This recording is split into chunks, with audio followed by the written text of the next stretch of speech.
What's up YouTube, it's your boy Nash here, welcome back to the channel, and today I have a updated Dark Magician deck profile for you guys. So what's cool about this is that I actually did a bit of a revamp, sort of, with the main deck. I took a few cards out, I added some other cards in. The side deck is a whole lot different, as is the extra deck. The extra deck is just a little bit different than normal, and I do want to apologize. You guys know normally at around this time, at around like right now, at the time that I'm recording this now and posting it, which will be the same day. It's actually 9:20 right now on Wednesday, April 13th. The reason why it took me a bit longer to try to get this up is because my uncle got divorced, and now he's back. He's living back in LA. He's back living with us. Don't know for how long, but it is what it is. I'm not gonna. I don't know. I'm like, a part of me is you guys know when with things like this, a part of me is like frustrated, and another part of me is just like whatever. So, but with that being said, let's get straight into it. As always, I will be posting the deck list on my Instagram. So if you guys have not followed me on Instagram already, make sure you guys do so. The link is in the description, as are the links to both of my Twitter accounts. I actually have two separate ones, one for WWE, one for Yu-Gi-Oh. Links are in the description. And as always, if you guys do enjoy this deck profile and you guys want to see more in the future, make sure you guys subscribe to the channel, give this video a thumbs up, and hit that notification bell so you guys don't miss out on any future content. And also be sure to, if you guys have not done so already, if you guys want to send fan mail, if you guys want to send me fan mail and you guys want me to open it up here on the channel, the info will be in the description as always. Let's get straight into it. First up, the monster lineup is pretty much the same.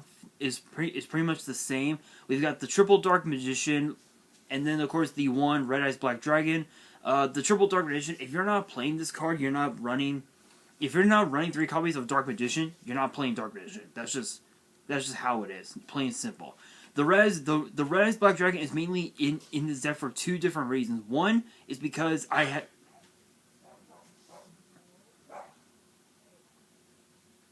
Yeah, I guess I also forgot to mention my uncle has a dog. The first reason is the fact that in the extra deck I am running Red Eyes Dark Dragoon and Red Eyes Black Dragon, and also the Red Eyes Black Dragon Sword. But another reason too, because that I've got the Red Eyes Flare Metal Dragon in the extra deck, the Flare Metal acts as a monster reborn for Red Eyes Red Eyes Black Dragon. So if you summon the Flare Metal Dragon by overlaying, let's say the Buster Blader, or and the Dark Magician together, you make the Flare Metal Dragon, you detach one of the materials, it acts as a monster reborn, which is really cool. But the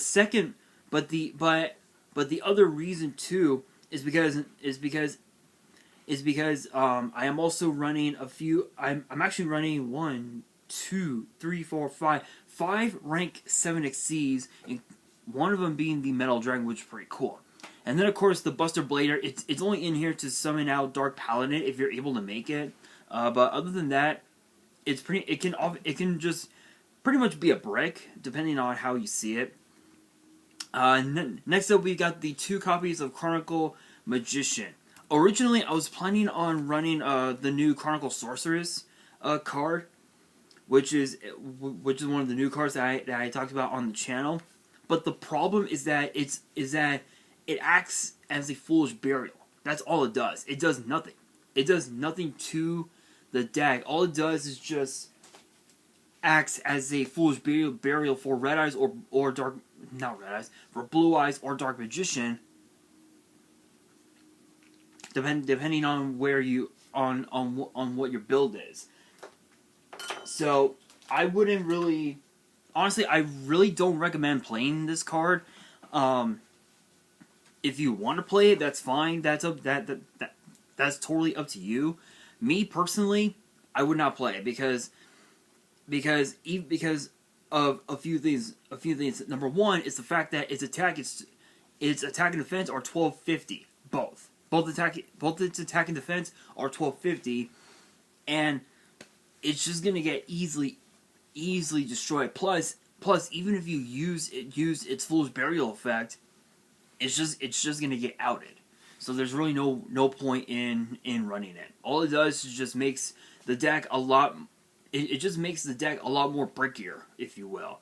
Whereas opposed with this build, you're pretty much guaranteed to make a board with like what 3, 4, maybe 5 extra deck monsters within a couple turns. It's not too bad. But we got the 2 copies of Chronicle Magician. This is basically the extender. This is like one of the main extenders to the entire deck. So what's cool about Chronicle Magician is its effect reads: if a monster or monsters with 2500 original attack and or defense is normal or special summoned to your field except during the damage step, you can special summon this card from your hand in defense. If this card is special summoned, you can target a Dark Magician or a Blue Eyes you control. It gains 2500 attack and defense until the end of the turn. You can only use each effect once per turn. So this card basically has a built-in it's a Cyber Dragon with a built-in Megamorph, which is really cool. This could easily help you win games if your opponent doesn't use a card like, say, Valor. But if they do use Valor, then it's pretty much useless unless if you go into a rank 7. Then for the level 6s, we got the 2 Apprentice Illusion Magician. This actually has 2 different properties. The first one is it has a, or actually rather it has 3 different four different properties. Number 1, the first one is that it acts as a Cyber Dragon. But when you do special summon the card, which brings up the second property, you get to discard a card from your hand. So in this case, in this case, you can send a Dark Magician to your graveyard, special summon the Apprentice Illusion Magician, trigger its effect, which brings up the third property, allowing you to get another Dark Magician to your hand. And if you have Eternal Soul already set, you can activate it during your opponent's battle phase, and during and you can even also activate it during your draw phase, so you can just activate it right away and you won't have to worry about anything at all. But its other property, it acts as a double Axe of Despair, meaning with Axe of Despair, you target a monster on the field, equip it to it, it gains 1000. With this, it's doubled, which is really cool. So it basically acts as sort of like a hand trap of sorts, which is really cool. But you're mainly going to be using the level 6s as fodder to summon out the Dark Magicians, or to summon out cards like We Witch's Apprentice, the Rasterliger, which is a hell of a card actually, which I'll explain that here in a bit, or even acts as a co-target if you were running it. And then of course, as always, we got the one Dark Magician Girl. A lot of people consider this to be a brick. I really don't see it that way, honestly. To be honest, personally, I really don't see it that way. And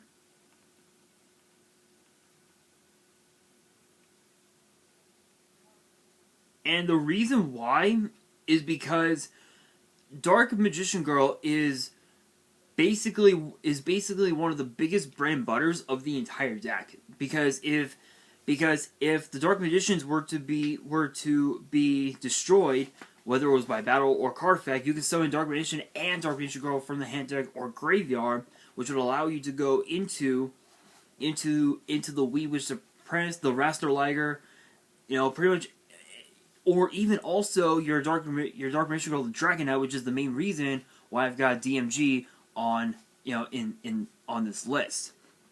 And then of course we've got the 2 Palladium Oracle Mana. I know some people have said that Mahad is better, but I really don't see it that way. And the reason why is because its effect says when you draw this card, you can reveal this card, special summon it from your hand. If this card battles a dark monster, its attack is doubled during the damage step. If this card is destroyed by battle or card effect, you special summon a dark magician from your hand, deck, or graveyard. Yes, it does act as a sort of like a Monster Reborn, sort of, for the deck. But the only problem is the fact that it can easily be outed. It can easily be outed, and there are so many decks that can just tag out their their monsters with other monsters that have higher attack stats than Mahad. That's why I decided to just run Mana instead of Mahad, because Mana is actually a protection for the whole deck. Here's its effect. When your opponent activates a card or effect that targets a spellcaster you control and no other cards, while this card is in your hand or grave, as a quick effect, you can special summon this card, and you can only use this effect once per turn. Level 7 or higher spellcaster monster control cannot be destroyed by card effects. If this card is destroyed by battle or card effect, you can special summon Dark Magician Girl from the hand, deck, or graveyard. So this acts as a protection for the whole deck, whereas opposed to Mahad, it does nothing. It literally does nothing. Next, and then to round out the monsters, we've got the 1 Kaiku, the Ghost Destroyer. This acts as sort of like a double call by, which is really cool. We got the triple Magician's Rod, which is basically the bread and butter of the whole deck. Normal summon this, get out any spell or trap that has dark Magician in its name. You're pretty much good to go. And then of course we got the 2 Magic Karibo.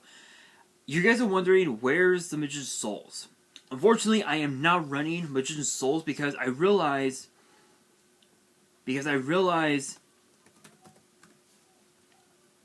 even though Magician's Souls is a really good card and it can oftentimes act as sort of like a pot of greed, the problem with Magician's Souls is that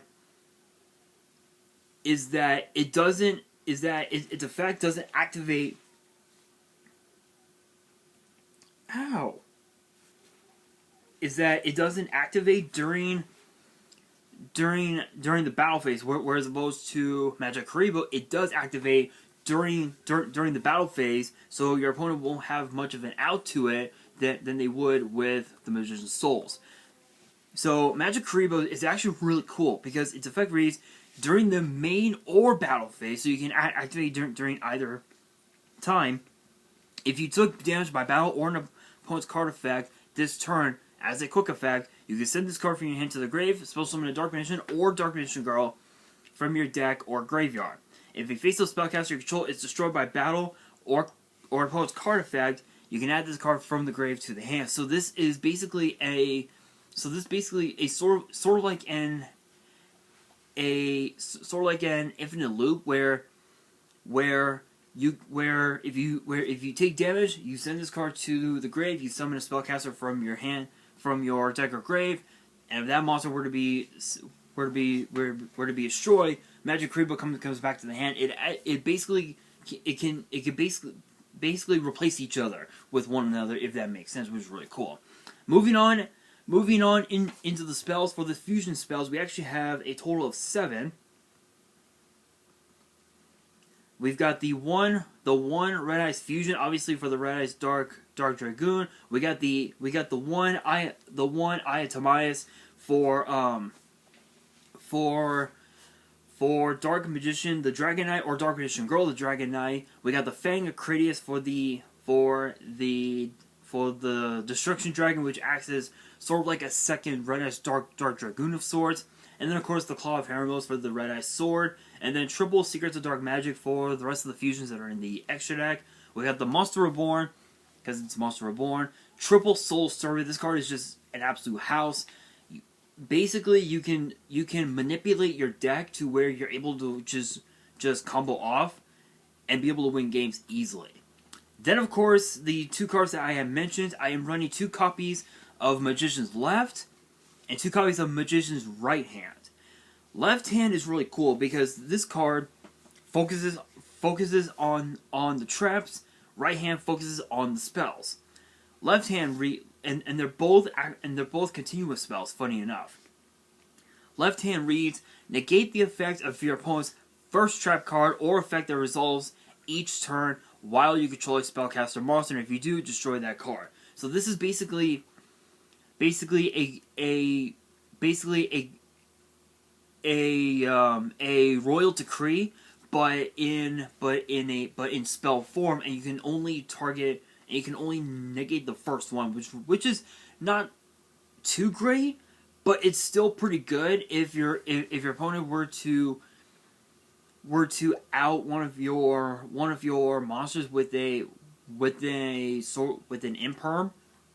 It gets negated right off the bat. And then, of course, with the right hand, it focuses on spells. Negate the effects of your opponent's first spell or effect that resolves each turn while you control a spellcaster monster. If you do, or if it did not have an effect, destroy that card. So cards like Called By can easily be negated by right hand. It's just absolutely insane. Then to round up the spells, we got triple copies of Dark Magical Circle, which is just a house. Being able to just banish cards off your opponent's field, absolutely insane. And then the triple Wonder Wand. This is basically your pot of greed for the deck, which is really, really cool. Then for the traps, we got 6 of them. We've got the one Destined Rivals. Basically, it's basically Dark Rule No More, but in trap form, which is really cool. We got the Ring of Destruction, obviously for the Fang of Critias. We got the 2 Eternal Soul. Originally, I was running 3.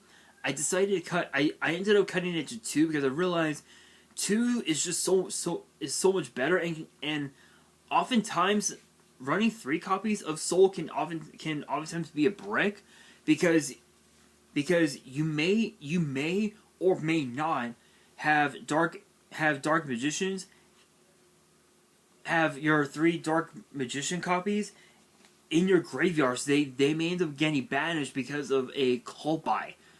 So that's why I've got the right hand is to ensure that Called By just gets negated easily, which is insane. And then, of course, we got the 2 Solemn Warning to round up the main deck. For the extra deck, we got the Red Eyes Dark Dragoon. This card is just a house. Not much else to say about it. We got the 1 Dark Magician, the Dragon Knight. This, basically, funny enough, acts as a fourth Dark Magician. So activating the Eternal Soul Dark Magical Circle combo will really come into play with Dragon Knight, which is really cool. Plus, what's even more cool about this card is that its second effect reads: your opponent cannot target spells or traps you control with card effects. Also, they cannot be destroyed by your opponent's card effects. So this basically protects your entire back row. So this will protect your left hand, your right hand, your circle, and your Eternal Soul. If you're able to have all 4 of these on board, you essentially should just have game easily. We got the Dark Paladin.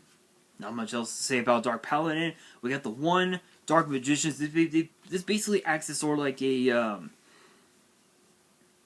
sort like a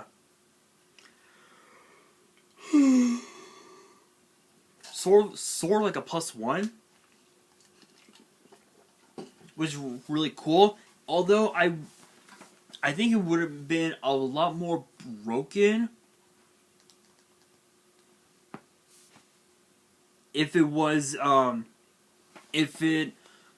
not a once per turn and it was like a twice per turn or something like that, then maybe it would have been that good, but you never know. But who knows? We got the Destruction Dragon, we got the Dark Magician Girl, the Dragon Knight, and the Red Eyes Black Dragon Sword to round up the fusions for the Xyz monsters. We've got the Red Eyes Flare Metal Dragon. We got the number 89 Diablosis the Mind Hacker. This actually works well with the deck because of the fact that you have the Dark Magical Circle and you're gonna be doing a lot of banishing. So its effect reads: once per turn, you can detach one material from this card. Look at your opponent's extra deck and banish a monster from it face down. At the end of the battle phase, if this card destroyed a monster of battle, you can target a card in your opponent's grave, banish it face down. If a card your opponent owns and possesses is banished face down while you can control this card except during the damage step, you can banish cards from the top of your opponent's deck face down equal to their face down banished cards. You can only use this effect once per turn. So what's cool about this is that you can actually use both effects in the same turn, which is absolutely insane. So each turn, it doubles. The amount of cards that get banished from their main deck, it doubles each turn. And once they're down to the last like, I'll say like 5 cards or something like that, all you have to do is just pierce through their life points a little bit, send past, and you keep doing that for a few more rounds, and you essentially just win. This is basically one of your main game changers of the deck, which is really cool. We got the number 74 Master of Blades. This card acts as sort of like a Solemn Judgment, but it can only activate when the card is targeting him. So if it targets this card,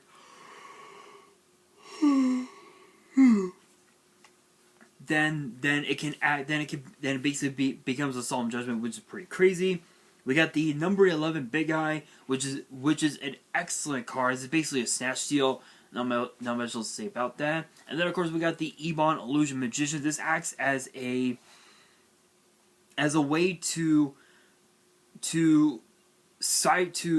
bring out your Dark Magician cards, which will allow you to trigger your Dark Magical Circle right off the bat. And then for the links, we got the Axis Code Talker, the Raster Liger, and the Wee Witch's Apprentice. Axis Code Talker is really cool because this card just counts as sort of like a last resort type of deal. But you're mainly going to be going into the Raster Liger because Raster Liger is basically a much more budget-friendly version of Axis Code Talker. So Axis Code reads, your opponent cannot activate cards or effects in response to this card's effect activations. If this card is Link Summoned, you can target a Link monster that was used as material for its Link Summon. This card gains attack equal to that monster's to a monster's Link rating times 1,000. You can banish a Link monster from your field or grave, destroy a card your opponent controls. Also, for the rest of the turn, you cannot banish monsters with the same attribute to activate this effect or of Axis Code Talker. Raster Liger is a little bit different. Its effect reads: you can target one Link monster out of the graveyard. This card gains attack equal to that target's attack until the end of this turn. You contribute any number of your monsters the card points to. Destroy an equal number of cards on the field. You can only use each effect once per turn. So this is basically a budget version of Axis Code, which is really cool. And then Wee Witch's Apprentice. Not much else to say about that. For the side deck, this is my preference anyway. You guys can have whatever side deck you guys want. But this is just my preference anyway. We got the 2 Ash Blossom, the 2 Ghost Ogre, the 2 Ghost Bell. Not much else to say about them. They're self-explanatory. Ash Blossom focuses on the deck. Ghost Bell focuses on the graveyard. And Ghost Ogre focuses on the field, which is really nice. We got the Harpy's Feather Duster, the Call by the Grave, the 2 Mistaken Arrests. This is mainly in here to go up against the the zombie decks, the Eldritch decks, those type of decks, which is pretty nuts. We got the 2 Cosmic Cyclone, the 2nd Destined Rivals, and then 2 copies of Solemn Strike. So all in all, the deck it's no different from the last build, but with the addition of the 2 Magician's Hands, and with the addition of number 89, the 3 Link Monsters and whatnot, I say this is a pretty cool deck. I did do a lot of test playing with it. It took a while, but I finally got it done. So hopefully you guys enjoyed this deck profile. If you guys did, and you guys want to see more in the future, make sure you guys smash the thumbs up button and subscribe to the channel and hit that notification bell so you guys do not miss out on any new content that comes your way. And as always, make sure you guys follow me on Twitter and on Instagram. All the links will be in the description below. And if you guys have any fan mail that you guys want to send me, you guys want me to open it up on the channel, all the info will be in the description as well. And on that, this is your boy Nash, signing out.